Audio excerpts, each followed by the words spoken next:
is one of the easiest things you can do with Dollar Tree items. So go to your local Dollar Tree and you want to just search for those bathroom essentials you're going to need, like a soap container, a toothbrush holder, maybe a soap dish, and I also picked up a trash can. Now I will say the soap container I got was in the $3 Dollar Tree Plus section, but everything else was the $1.25. I went on Pottery Barn's website and I saw two pictures I really liked, these cream colored bathroom items, but I also really liked the gold accents in this one. I'm gonna try to put the two of these together. So I started by just removing the lid to my soap container and then I taped off the top.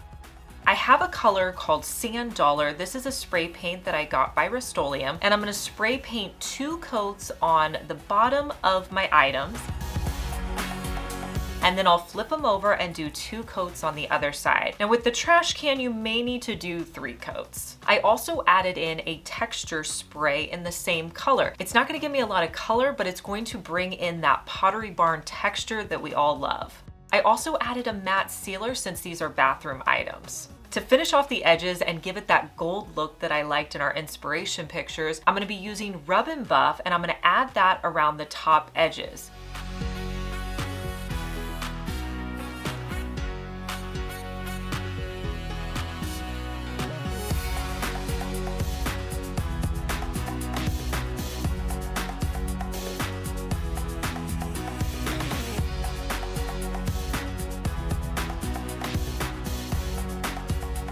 Now, as I was doing this, I felt like I was adding a little bit too much gold, so I needed to mute it down a little bit. So I found one of my cream sample paints. I added that on top of the Rub and Buff that I already put down. I felt like it just muted that Rub and Buff just to the right amount.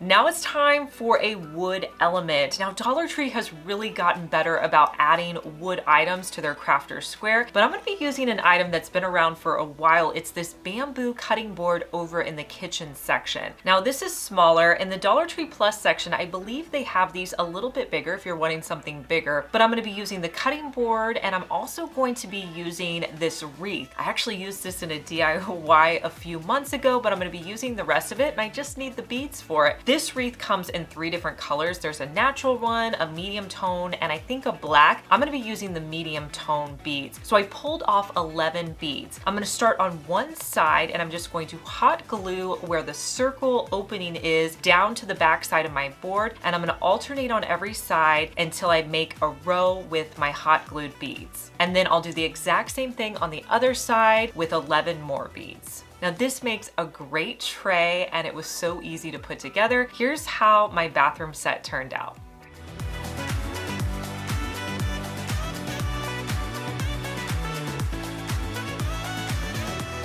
You guys are gonna have to let me know if you're tired of seeing paint pours, but I have a really cool technique that I just cannot wait to show you. The first thing you're gonna need are some paint pour paints. Dollar Tree has these in their Dollar Tree Plus section. They're $3 and they come in a variety of colors. You're also going to need a glass, a kitchen strainer, and some sort of canvas. So I'm gonna start by picking out the colors I wanna use and filling them up in my glass.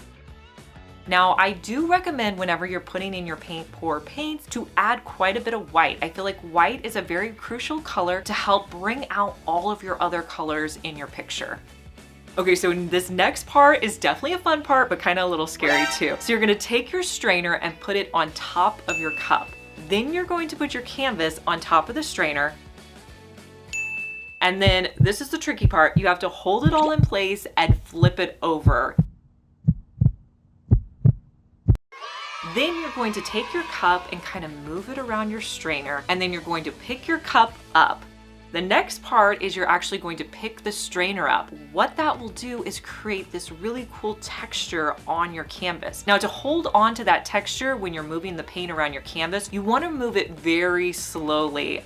And I kind of forgot to put on gloves, so at this point I had to put on gloves. You're gonna move it really slowly so you get all the paint covering the edges of your canvas, but do it at a slow pace so you don't completely lose that texture you created from doing the strainer. And I have to say, I absolutely love the way this turned out. Love the Dollar Tree paint pour paint, so Dollar Tree, give us some more colors because this painting turned out amazing.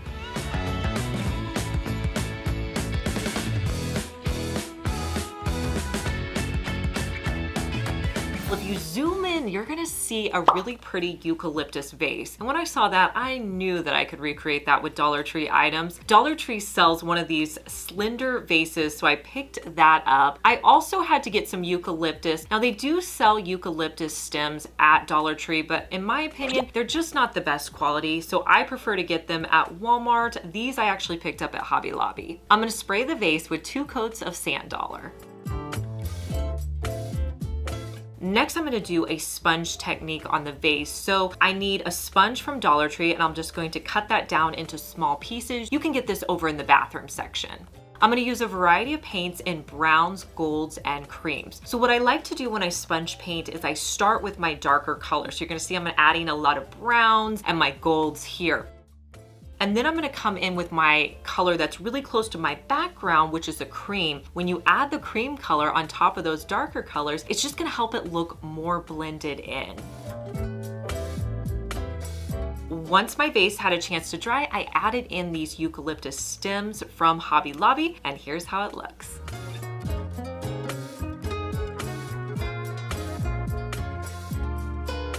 Now, if you have books that you keep in your bedroom, you may want to consider this next DIY. So we're going to make some bookends. What you need to pick up at Dollar Tree are 4 of these wood plaques. I'm gonna start by using my miter saw to cut the larger one. So I'm just gonna cut off a little piece at the bottom, honestly where it starts to curve, because I want this piece to be as long as possible. Next, I'm going to take my second piece and I'm gonna cut that to where it's about 1/3 of the way through. Honestly, I didn't do it super precise. So that's gonna give me 3 pieces. I have a large one, a medium one, and a smaller one. I'll repeat those steps, cutting 2 more pieces so that I can create 2 bookends. Then once I have all my pieces cut down, I'll sand those pieces so there's no rough edges.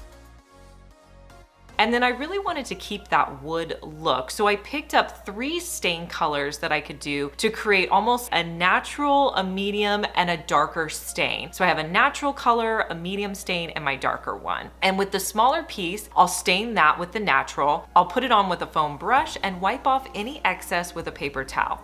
I'll do the same with the medium tone stain on the middle piece, and then I'll add stain to the darker piece.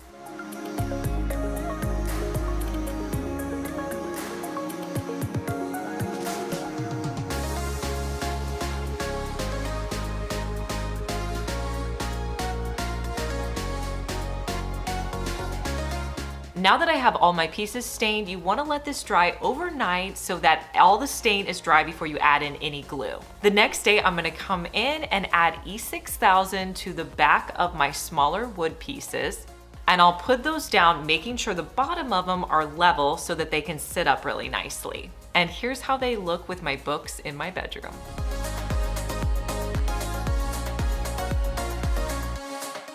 Hey guys, I'm Liz and you're watching my second DIY channel where I post daily DIY videos. You may be familiar with my main channel, Liz Fenwick DIY, but I'm glad that you found me over here on my second channel. Make sure that you're subscribed so you just get notified every day when I post our daily DIY video.